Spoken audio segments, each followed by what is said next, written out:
अस्सलाम वालेकुम नाजरीन, आप देख रहे हैं ZH न्यूज़ में हूँ ज़हीर अहमद। नाजरीन, दो इश्यूज़ पे बात करेंगे।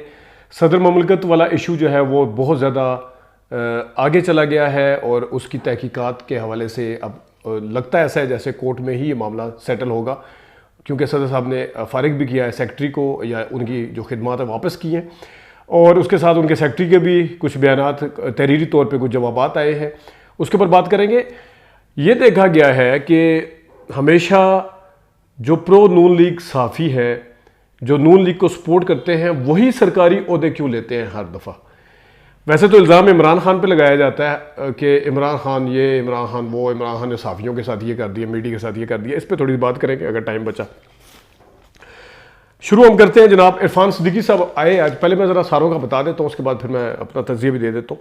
इरफान सिद्दीकी साहब आए, सदर उन्होंने कहा जी, वो कह रहे हैं कि मैंने दस्तखत नहीं किए, यानी सदर ने। तो कहते हैं कि जब कोई एतराज़ नहीं किया तो किसको मजलिस शूरा को रिकन्सिडर कैसे कर सकती है मजलिस शूरा, जब आपने एतराज़ ही नहीं किया। वो एतराज़ तब करते अगर कोई मजलिस शूरा यानी कौमी असम्बली का ख़ास तौर पे कोई वजूद होता, फिर तो वो एतराज़ करते भी, लेकिन जब एक असम्बली का वजूद ही नहीं है तो उन्होंने क्या एतराज़ करना था। लेकिन बहरहाल फिर आगे जाके जो कमरान शाहिद साहब कहते हैं कि अमले ने डॉज किया, वो सदर बनकर फिर भी बैठे हुए, कैसे बैठे हुए। अब इसका ये मतलब है कि अगर फ़ौज का कमांडर जो है वो उसका कोई फ़ौजी बात मानने से इनकारी हो जाए तो इसका मतलब है कि कमांडर को रिज़ाइन करना चाहिए। इसका मतलब है कि कोई पुलिस का सिपाही बात ना माने तो इसका मतलब IG पंजाब को फिर, या IG सिंध को, या IG इस्लाम, जो भी IG है, इसको फिर रिज़ाइन करना चाहिए। दफ्तर के अंदर कोई बॉस अगर आपका कहना ना माने तो फिर वो सबॉर्डिनेट को नहीं बल्कि बॉस को रिज़ाइन करना चाहिए, ये कहना चाह रहे हैं मेरे ख्याल में शायद। तो जिस ओहदे को सुप्रीम ओहदा कहा जाता है और जिस ओहदे के हवाले से उसको अदालत तक इम्यूनिटी हासिल है, उसको आप कह रहे हैं कि अमले ने डाज किया, आप रिज़ाइन कर दें उठ के। बस यही नुसरत जावेद साहब ने भी ये कहा हुआ था कि मैं बस मंडे की सुबह उठूँ तो ये नहीं होंगे सदर। बहरहाल आगे कहते हैं जनाब साहब, अशतर औसाफ साहब इस चीज़ के हामी हैं कि ये कानून बन गया। अब सबसे बड़ी जो डिबेट इस वक्त हो रही है वो ये है कि सदर साहब की ट्वीट के बाद वो कानून बना है या नहीं बना, इसके हवाले से ज़्यादा बातें हो रही हैं। सदर साहब की ड्यूटी थी कि एसेंट दें, ये देना ज़रूरी था। तसव्वुर होगा कि उनका कोई अगर राय नहीं आई तो खामोशी भी नीम रजामंदी ली जाएगी, अशतर औसाफ साहब ये कह रहे हैं। शुएब शाहीन साहब ने इनको जवाब दिया कि उन्होंने कहा कि एक तो ये इल्ज़ाम लगाया जा रहा है कि शाह महमूद कुरैशी की गिरफ्तारी के बाद ये सदर ने साइन किया है। तो उन्होंने कहा कि ये एक्ट जो बना है 18/8 को गया, FIR जो है वो 15/8 को कटी है शाह महमूद कुरैशी के खिलाफ। शाह महमूद कुरैशी की गिरफ्तारी का इससे कोई लेना देना नहीं, ये शुएब शाहीन साहब ने पहले इस चीज़ को की वजाहत की है। और उसके बाद वो कहते हैं कि तसव्वुर कर लेते हैं कि ये दस्तखत नहीं किए, वापस किए तो 75A वही जो डीम टू बी एक्ट जो है ऑफ पार्लियामान नहीं, क्योंकि ये पहला मरहला था। वो दूसरे मरहले में होता है कि अगर सदर ना भी साइन करे तो वो खुद ब खुद जब दोबारा ज्वाइंट उसमें पार्लियामेंट में जाता है तो उसमें दोनों उसमें तो वो फिर खुद ब खुद कानून बन जाता है अगर वो सदर ना भी साइन करें। मोटी सी बात है, समझने की बात है। वो कह रहे हैं कि पहले मरहले में तो इस चीज़ को आप कह ही नहीं सकते कि वो डीम टू बी एक्ट जो है उसके हवाले से।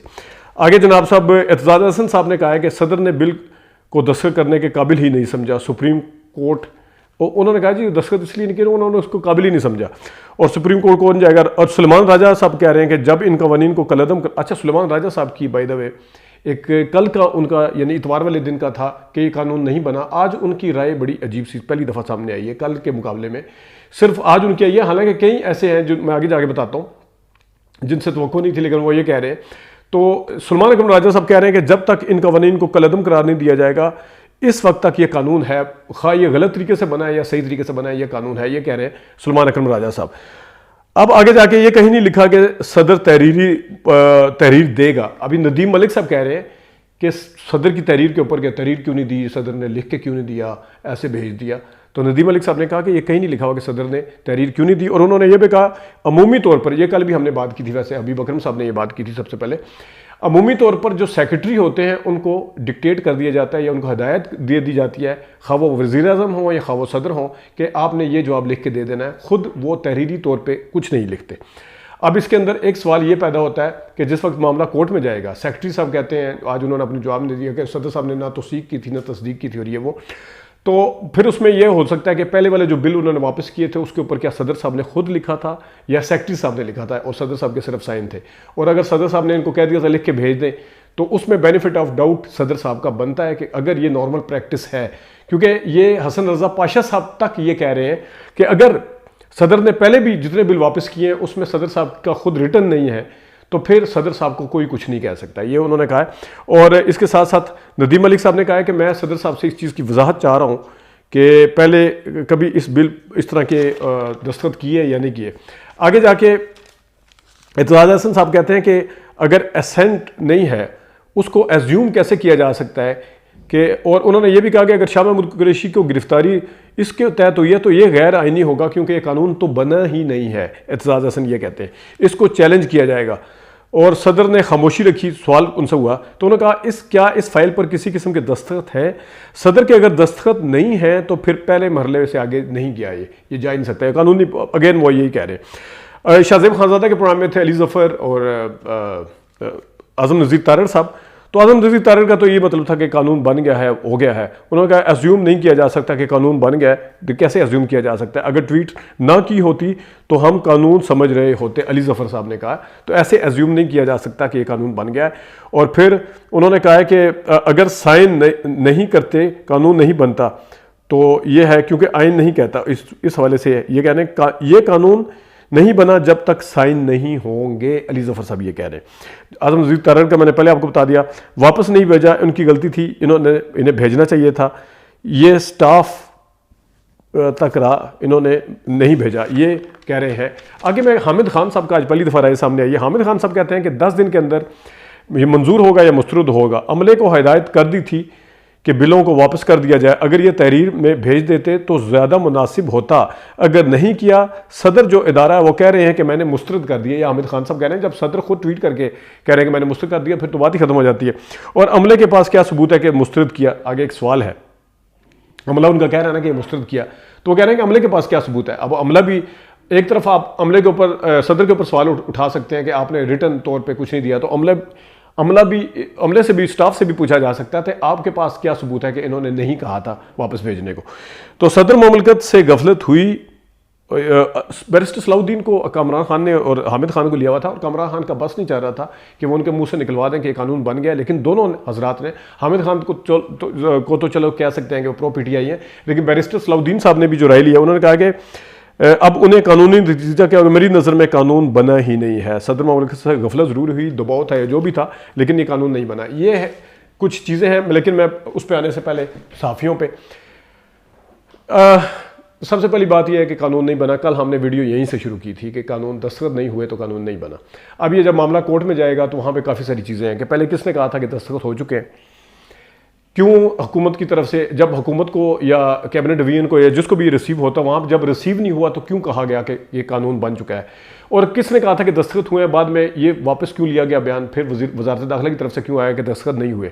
अगर पहले किसी ने दस्तखत किए, फॉर्जरी थी या उन्होंने वो अपना बयान वापस लिया, तो काफ़ी सारे इसके अंदर सुकम है जिसके अंदर सदर मुमलकत से ज़्यादा दूसरी साइड पर सवाल उठते हैं कि वापस गया, वापस रिसीव हुआ, क्यों रिसीव नहीं हुआ, अगर वो साइन नहीं किए थे तो कानून कैसे बन गया, और अगर वो वापस भेजा नहीं था तो कहाँ गया, और किसने कहा था कि दस्तखत हो गए हैं पहले, ये सब कुछ, ये सवाल सारे बनते हैं उनसे।